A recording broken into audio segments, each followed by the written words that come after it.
And basahin po natin sa Tagalog yung verses 19 to 21. Sabi po doon na, huwag kayong mag-impok ng mga kayamanan dito sa lupa.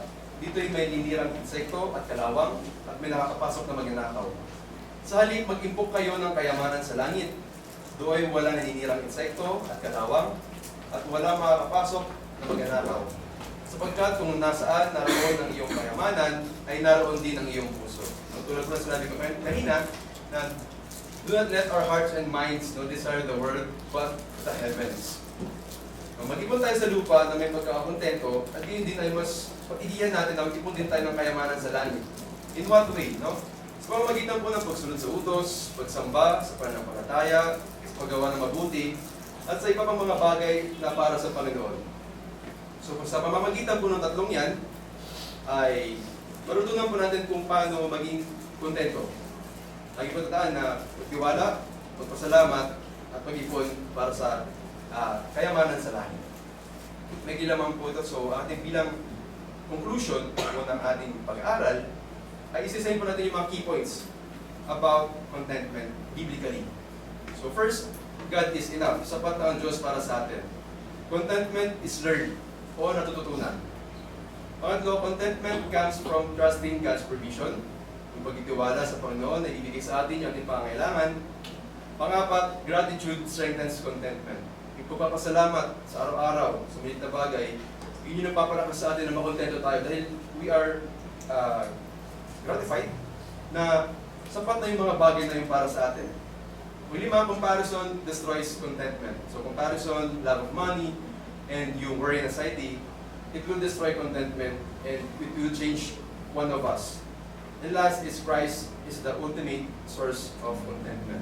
So, tulad ng kaya na sinabi ni Apostol Pablo, na si Kristo yung bibigay sa kanya ng lakas sa kanyang buhay. So, technically, si Christ din yung ultimate source natin na biging kontento sa buhay. So, kaya mga kapatid, hindi masamang maghangad, no, ng mabuti para sa mga buhay natin. Huwag na natin pabayaan na tayo po ay mapalayo sa Panginoon at maging sakim o selfish na tao.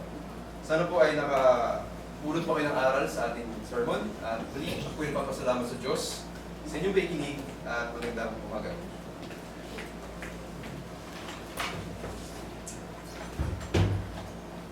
Tayo po ay nadako na para po sa ating pagputol-putol ng tinapay at pagpinong ng salo.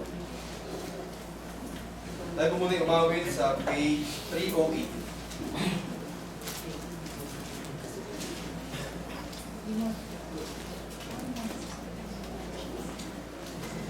Page 308 po.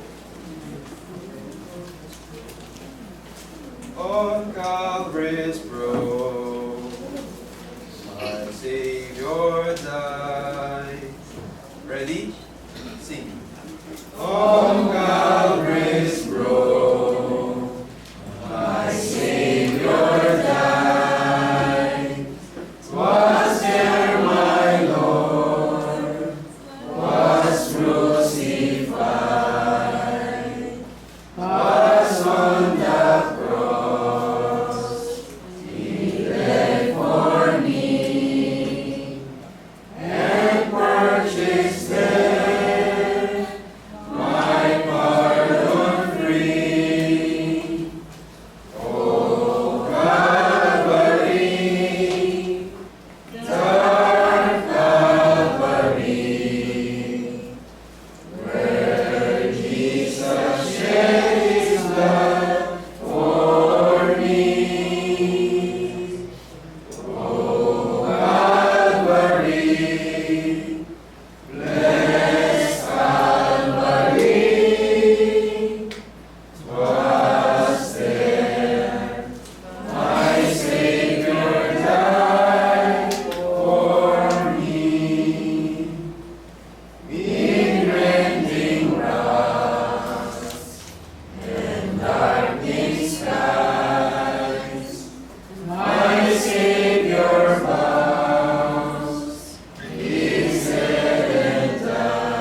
sa 1 Corinthians chapter 11, verses 23 to 29.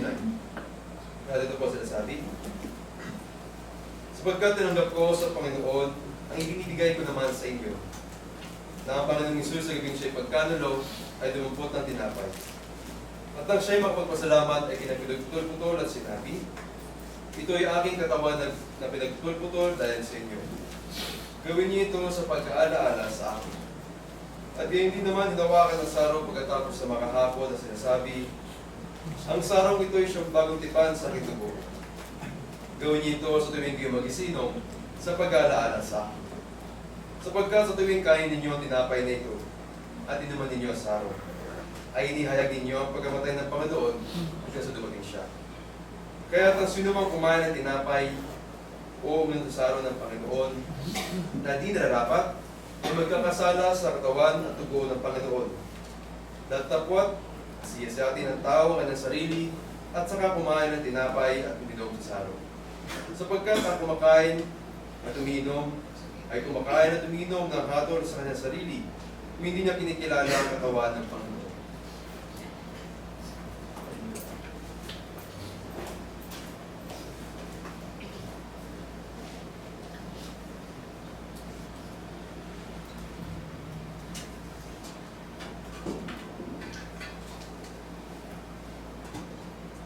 Magsita yung lahat para po sa Diyos. Tayo po yung mukod.